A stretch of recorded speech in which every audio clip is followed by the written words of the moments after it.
అవసరమైనటువంటి కొవ్వు పెరగాలి అంటే పెరుగన్నం తినాలి. దానికి దధి ఓదనం దధ్యోదనం అంటారు. దధ్య అన్నం అన్నారు నామంలో, మామూలుగా లోకంలో వాడుక దధ్యోదనం.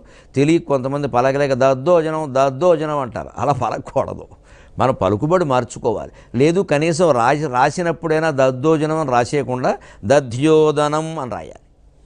దకారకారముల ధ్యో, ధకార ఓకార, ధకార యకార ఓకారముల ధ్యో.